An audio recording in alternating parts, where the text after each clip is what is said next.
सत्संग बहुत ही भाग्यशाली जीवों के हिस्से आती है। सत्संग में आना कोई मामूली बात नहीं होती।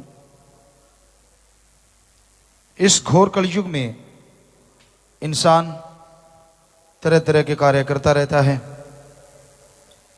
उन कार्य में इस तरह मस्त हो जाता है, अल्लाह वाहिगुरु मालिक के लिए कोई समय नहीं रहता। और धंधों के लिए खज्जल खुआर होता रहता है, परेशान होता रहता है।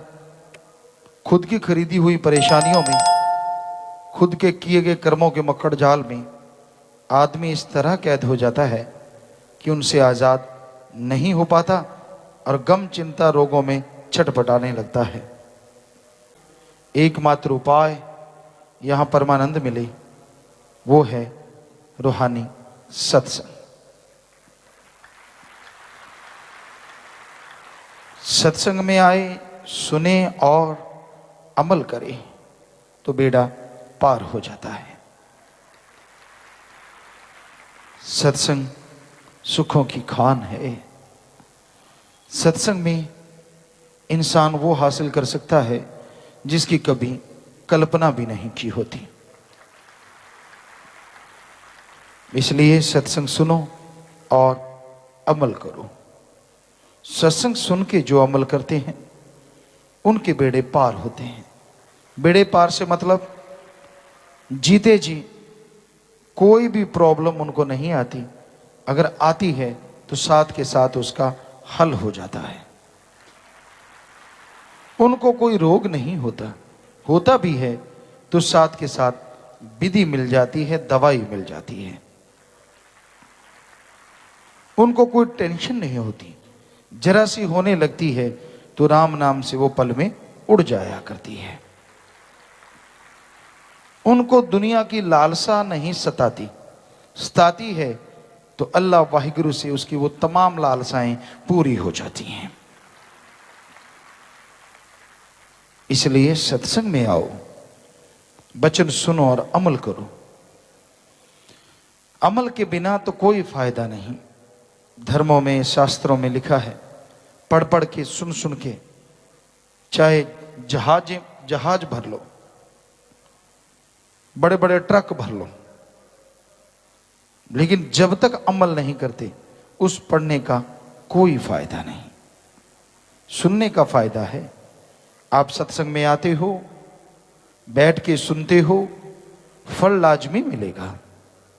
ये नहीं हो सकता कि फल नहीं मिलेगा, लाजमी मिलेगा, पर आपकी आत्मा के खाते में जमा होगा। लेकिन जीते जी अगर खुशियां हासिल करनी है तो सिर्फ सुनो ना, सुन के अमल किया करो, फिर ही मालिक की कृपा पात्र आप बन पाएंगे, फिर ही उसकी दया दृष्टि के हकदार बन पाएंगे। तो जो वचन सुन के माना करते हैं उन्हें मालिक की तमाम खुशियां मिला करती हैं। जो वचन सुन के नहीं मानते वो खुशियां होते हुए भी खुशियां होते हुए भी गमगीन रहते हैं, समुंदर के किनारे प्यासा। संतों के पास कोई जादू टोना या कोई झुनझुना या कोई ऐसा नहीं होता कि मंत्र मार दें और आदमी खुश हो जाए और तमाम खत्म हो जाएं उसकी परेशानियां। संतों के पास मेथड है, तरीका है, और अल्लाह वाहिगुरु से जुड़ा हाथ। वो जो कहते हैं संत कह देते हैं और उसको कोई मान ले तो फिर कोई कमी नहीं रहती, पौबारा पच्ची हो जाता है, माला माल हो जाता है।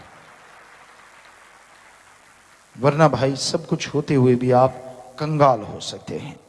तो इसलिए सत्संग में आके बैठो, और सत्संग में जब आ गए तो इधर उधर की क्यों किंतु परंतु शरारतबाजी बिल्कुल ना करो, क्योंकि मालिक जहरा तौर पे ही विराजमान होते हैं।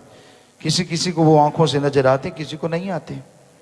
इसलिए आप जो भी हरकत करते हैं वो गुनाहगार बन जाते हैं, चाहे आपकी आंखें, चाहे आपके विचार। कोशिश करो सत्संग में मालिक की तरफ लगे रहें। आपस में भी बातचीत का टॉपिक अगर वाहिगुरु अल्लाह राम है तो इससे बेहतर सत्संग में बैठने का और कोई तरीका नहीं हो सकता। वैसे बातचीत की शायद जरूरत ही नहीं पड़ती, क्योंकि यहाँ तो जो भी शब्द वाणी होती है सच्चे मुर्शिद कामिल ने लिखी, यानी एक तरह परम पिता परमात्मा से आई हुई बात संत लिखा करते हैं। तो उस मालिक दाता के वचन आप सुनो, ध्यान से सुनते रहो, एक एक शब्द जिंदगी का सार समझा देगा। पता चल जाएगा आपको कि जिंदगी में क्या करना चाहिए, क्या नहीं करना चाहिए। इसलिए संतों की वाणी सुन के अमल किया करो। सत्संग में आना बहुत बड़ी बात है, आते हैं आप, बहुत बड़ी बात है, लेकिन आके अमल करो, फिर नजारा मिलता है, फिर खुशियां मिलती हैं, फिर किसी तरह की कोई कमी नहीं रहती। कुछ तो वो बताइए, उनका फल आपको भोगना था, लेकिन सुमन से आप बच जाते हैं।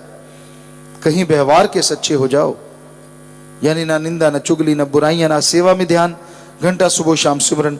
हम लिख के गारंटी दे सकते हैं, मालिक आपके पास जरूर पहुंचेगा, 100% आ जाएगा। क्योंकि साईं मस्ताना जी महाराज, दाता रहबर ने, परम पिता दाता रहबर ने यही शिक्षा दी है कि आप वचनों पे पक्के रह के घंटा सुबह शाम सुमरन किया करो और सेवा करो, पूरी आदतें। क्योंकि जब पीरो मुर्शिद कामिल के सामने और पूरी सासंगत भगवान का रूप है उसके सामने जब आप वायदा करते हैं तो एक कसम हो जाती है। आपने कसम खा ली और फिर आप उसको तोड़ेंगे नहीं, ये पक्का होता है, और तोड़ेंगे तो फिर आपको मुश्किल आती है। तो इसलिए वो बुराइयां आप छोड़ते जा रहे हैं, मुश्किलें दूर होती जा रही हैं और आपकी परेशानियां दूर होती हैं और नूरी स्वरूप के काबिल आप बनते जा रहे हैं। तो ये भी अपने आप में दुनिया में शायद वर्ल्ड में ये पहला कारखाना होगा यहाँ लोगों की बुराइयां साफ की जाती हैं। इन स्कूलों कॉलेजों को छोड़ दें, इनमें तो रूहानी शिक्षा ज्यादा है, दुनियावी शिक्षा तो है, आधुनिक भी है, लेकिन रूहानियत में ये बच्चे बहुत आगे हैं, बेहद। इन स्कूलों को छोड़ दें, इन कॉलेजों को छोड़ दें, तो दुनिया में और कहीं भी देखो आप, वहां सिर्फ दुनियादारी की शिक्षा दी जाती है। तो ये सत्संग साईं मस्ताना जी दाता रहबर ने सच्चा सौदा बनाया, शास्त्राम जी दाता रहबर, एक ही बात। तो उन्होंने एक ऐसा कारखाना बना दिया, यहां आके लोगों की बुराइयां, ऐब, गुनाह साफ हो जाते हैं, बिल्कुल दूर कर दिए जाते हैं। और जैसे जैसे वो दूर होते चले जाते हैं, दूर कैसे होते हैं? संतों के वचन मानने से, बातों से नहीं, दिखावे से नहीं। संतों की बात सुनो, सुन के मान लो, तो यकीनन आपकी वो परेशानियां, आपकी वो मुश्किलें आएंगी नहीं। आप बिल्कुल तंदुरुस्त और बहार में जिंदगी जीने लग जाएंगे। किसी की तरफ ध्यान ना दो। हम आपको एक कहावत बहुत बार कहा करते हैं, तेनु यार नाल की, तेनु चोर नाल की, अपनी निवेड़ तेनु होर नाल की। कौन क्या कर रहा है ये पक्का है, जो गलत करेगा 100% भरेगा। टाइम थोड़ा आगे पीछे हो जाता है, हो ही नहीं सकता कि उसके चेहरे पे खुशी आ जाए। अंदर जब पाप गुनाह की आग जलती है तो चेहरे पे नूर नहीं बल्कि खाक आती है, राख आती है। इसलिए कौन क्या कर रहा है, आपका फर्ज है, आप सत्संगी होने के नाते, इंसानियत के नाते, जो गलत काम कर रहे हैं उनको रोकना। पर अगर वो आपके गले ही पड़ जाए तो हाथ जोड़ के किनारा कर लेना, और क्या कर सकते हैं। एक बार फर्ज बनता है कि भाई ये बुरे कर्म मत करो, ये बुरे कर्म मत करो, नहीं करने चाहिए। वो आपने अपना फर्ज अदा किया, उसके बदले में सतगुरु आपकी झोलियां भरेंगे, क्योंकि आपने कोशिश की।